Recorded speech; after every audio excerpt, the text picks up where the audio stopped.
starts? Monday. Monday? Okay. Monday night. I didn't know how much of that timeline I'm reading of when you're back Yeah, to post Monday stuff. night. Yeah, Okay. I don't tweet a lot these days because I'm too busy, but when I do, it's right on. Yeah. It's right. That's good. Here we go.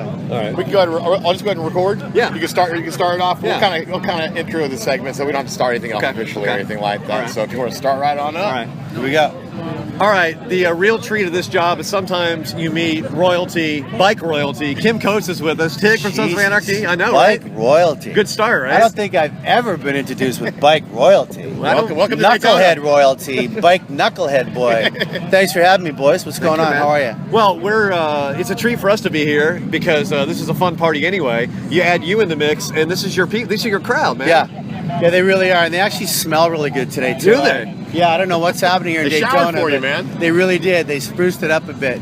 Listen, if you can't have fun at these fan type events, and Harley brought me here. I'm a big Harley fan, as you guys all know. Right. I started off riding Kawasaki's as a boy when I was 8, 9, 10 Really? years old in the farm in Saskatchewan, little dirt bikes. And then when I got my first Harleys in 1984 in Toronto, and then I stopped riding. I got in a wreck in 1986. I was playing Macbeth at the time. I was 26 years old, the youngest Macbeth ever at Stratford. I was lucky. I didn't hurt myself. The bike accordioned into a front wheel well. 82-year-old gal. We ended up hugging each other at the end when we knew both of us weren't hurt. And my wife said, please promise me you won't buy another bike. And I'm telling you what, I did not buy another bike until Sons of Anarchy, and I still didn't buy a bike, if you know what I'm saying. Well, yeah, that's I'm right. a pretty lucky guy. That's I got right. a bunch of bikes in my garage. Thank you, Harley-Davidson. I have one question. Yeah. What, as a TV fan, maybe you have followed a show as you were coming up. What character did you see that you feel you could closely relate yourself to? Is there any character you've ever seen? No, there isn't really, but growing up, Gunsmoke to me was Gunsmoke. I'm 97 years old, so Gunsmoke was one of my favorite shows. But the show that I never missed was The Sopranos. Okay. Gail Defini was, he's Right. gone now, and we miss him all terribly, but I never missed 1 minute of that show. And I think it's the only show that I've seen every single episode. So The Sopranos, what they did acting-wise, David Chase, how he pulled them all together like that, it was some of the great writing of cable at that time, and we were all trying to, not copycat, but we all want to be held up to that accountable great writing. Like You got your own standard, that one We kinda do character, now. right? Yeah. Well, with the Suns fans and the way that this last season unfolded, and I see all those afterward shows where we get a little information on behind the scenes stuff. Anarchy afterward. Anarchy Yeah, afterward. that was Kurt's idea and Chuck Saffler. Yeah, it's such a cool thing to find out some stuff that you wouldn't know just watching them. But how different was that season from anything else you've done television-wise? What season are you? This last season. 7? Yeah. Yeah, 7 was, we knew it was the last season. Yeah. We didn't necessarily knew who was going to go, who was going to die, because Kurt didn't have to tell us anymore. He always started every season with the leads. Right. By the way, you're going to die this year. Right? How you doing? They give you lunch or something Yeah. first? Or? And no, he was really good that way. He really told his leads, this will be your last season. Didn't tell them when, how, why. But he was really good to the leads, so we wouldn't read a script and go, oh my God, I'm dead in that script. Right. So 7, he didn't have to say that to anybody. Right. So maybe Charlie knew, because he was our valiant leader on this show. But I certainly didn't know if I was going to live or die. Tommy didn't. Right. And Theo didn't. None of us did. So as we went along, we found out. It's kind of like, remember on Star Trek, the guy in the red shirt? Yeah. You always knew the guy in the red shirt was tagging It along. was Lamarck. That's It was right. a mark. That's right. I never wore any red as take, so I was lucky.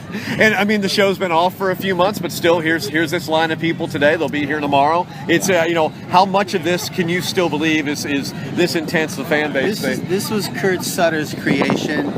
We were just a bunch of beautiful pawns in his chessboard, but we were all as equal to the success as he was by the end. Right. And all these fans, I mean, they have gone nuts for our show. Right. For 7 years. Doesn't matter where we are. You can see your gratitude, man. Just so you know, I mean it. you really I did love mean my it. fans. He's really good with the fans. Thank you. And you were just mentioning Paris, right? Yeah. There was Yeah. Tommy and Boone and Theo and myself. We Really? were over there with Michael. And we had a great time in Paris, a 2-day event, and we signed and we took photos and awesome. kissed the babies, hugged the girls, slapped the guys. It was an amazing That's going event. to happen for a long time. As much as you want I can't that, do that think they'll many of still them, show up. but because I'm just so freaking busy. But the odd ones that I can, like this is kind of fun.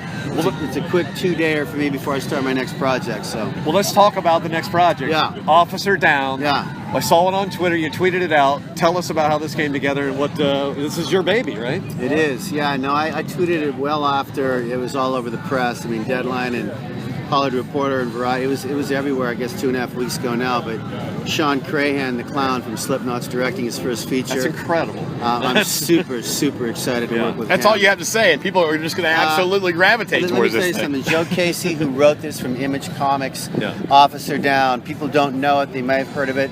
Maybe you've read it. I don't know. But this is full-on motherfucking intensity. Great writing. Right. It's in the future. It's a cop who continues to die while he's serving and protecting, and he keeps coming back. I won't tell you how or why, Okay. but it's an amazing script, and I was so blessed that they all wanted me from CAA down, and I can't wait. I'm into it pretty heavy right now. We start in 3 weeks. It's quite the departure. Yeah, I mean, it's a comic book, so all my hair is gone. Oh, no. I'm a cop, so that's different from TIG Traeger. Yeah. And it's a crazy world. But there's, we know in Sean's mind, and we know what you bring to the screen, there's going to be some weird shit in this movie that's going to be familiar to people, probably. Yeah, I think so. I think I'm just really excited to see what Sean brings to it. And we've got, Mark Neveldine producing, Skip Williamson producing, Meta Williams producing, just the greatest team. Where it's not a huge budget. Yeah. It's under 10 million, which in a comic book world is not a huge budget. Okay. But I don't fucking care. Wait, Because it's me playing down, and we're going to get an incredible cast. Yeah. And, Fortunately, you don't. With that budget, we're talking to you right now on iPhones, for example. Right. Yeah. You can shrink down the budgets to do what you want to do with this, right? I think so, and also it's an experiment in a way, because you haven't read the scripts, but when you do, and you see this movie, it's a lot of interiors. We got a big, beautiful set down in downtown LA. Joe Casey said this has to be filmed in LA. It's about LA. We're not going to go to my hometown in Canada or Shreveport. We're doing it right. Nothing wrong with Shreveport or my hometown, but we're actually doing an LA movie in frickin' LA. Right. And I'm really happy about that. So Cool. I'm so excited, you guys. Thanks for the time. can't wait. You tweeted, I got to tell you about, I saw this tweet, you tweeted something yesterday, I guess, about preparing for the role. There's a nude scene. You're going to have to hit the gym. No, what did I say? I didn't What did say you there's say? a Yeah. nude scene. Yeah, I, you said, said- I think I said I'm going to be motherfucking naked. That's right. Yeah, Let's get it right, Riggs. I kind of paraphrased. Let me just see exactly what It's a I hazard said. of social media. I'm Does going to anybody tell the people exactly what I said. Yeah. What did Kim Coates say? Fresh from his trip to Paris, Kim Coates Okay, says, this is what Kim Coates tweeted, and it's been retweeted a whole Jesus. This is Anyway, a precise nothing tweet. like knowing you're completely fucking naked in your next project. Off to the trainer early, off to a Harley Dealio in Daytona this AMKC. That's it. That's it, man. That's it. what we're talking That's what we about. All right, well, we'll be ready for the movie. Yeah, thanks. Until then, thank you Thanks for being fans. for the Thanks body for of everything work. you guys are doing, and Thank you, man. all the charities that we all support. So Thank you, brother. Awesome. I appreciate it. Awesome. Great Bike Week. Awesome. Can I Yeah. get you for like 20 seconds?